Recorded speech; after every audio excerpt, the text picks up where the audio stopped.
Jane, I know it's been about a week since the San Diego Crew Classic, but just talk about kind of what what you came away from that event, kind of thinking about the team. I know fifth place finishes, which on the surface, fifth place doesn't look as shiny as the first place, but you look at the teams that you were going up against, and fifth place is certainly something to kind of hang your hat on to start the spring. Yeah, no, just getting the experience of a couple of multi-boat races with some of the fastest teams in the country was great. And it allows you to just kind of go for it, and I think we really improved, especially in the 1V, we improved our strategy from the first race to the second race.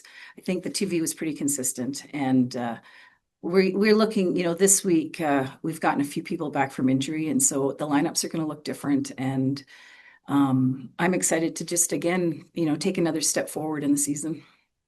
Yeah, and as we move forward, as you say, in the season, up this week is our home event, taking on Gonzaga and battling for the Fawley Cup. How much is the team kind of just, being able to row and compete at home?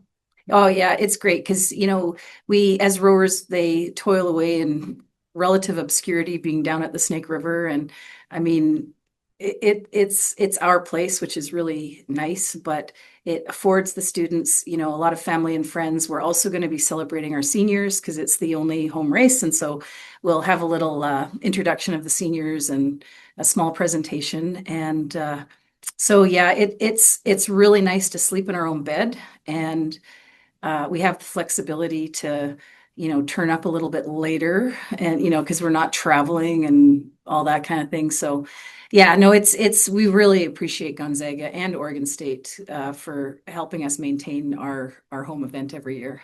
Yeah, and the new truck gets a little rest to get The broken new in. truck. Yeah, the new truck. It's pretty awesome. Yes. And I mean, I guess I'll kind of touch on what do you hope to maybe see second event of the spring? I know you said there's some people coming back from injury, so they'll have to kind of get back going, but is there any progression or steps you look for the team to take and me too? Well, I just think we need to be aggressive and we need to let our fitness shine and we need to, take another step in the right direction. And I think this crowd, they've been working really hard.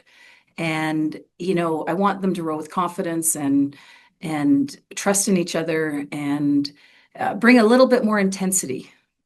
Then I think we had a little better intensity on day two in San Diego, and I think that there's still another step.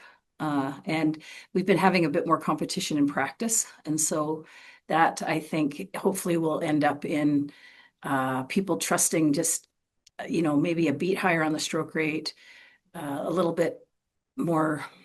I always say, all we're trying to do is pull as hard as we possibly can with the best possible technique.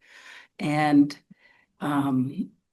with slightly different lineups, people are a little bit more alert and they're not they don't have like a false sense of security. So I think that they're going to come to play, they're going to be focused, and they're going to hopefully get our best possible race for April 11th that we're capable of. Absolutely. Last one for you, coach. Just, you're so, I guess, used to racing in groups, having multiple teams at these events. Being that you're prepping for conference and NCAAs, where that's the style of racing. Is it any different kind of evaluating how you race in these dual regattas where you're just going up against Gonzaga or you're just going up against Oregon State? And how does that kind of factor in? Well, it's good to go to the multiple events, multiple boat races, because that's exactly what conference and NCAA is. And there's a lot more going on, especially when you got boats on either side and boats of different speed and all that. But a duel, just a head-to-head matchup, you really hone in on what you have to do. And you have to try and stick with your own plan. Like you can't react and respond to what they're doing because, it's a cliche thing to say, but you can't speed anybody else up or slow them down. But if we're not completely committed to what's happening inside of our boat, then we could leave something on the table that we shouldn't. So it's a little less chaotic, um, but no less important, and just, uh, we've, they've gotten the best of us the last couple of years. And, we'd obviously like to change that around. Yeah, absolutely. Well, good luck this week down at Wawawi Landing Saturday morning against Gonzaga. Yep, 8 a.m. start. Thank you very much. Go Cougs.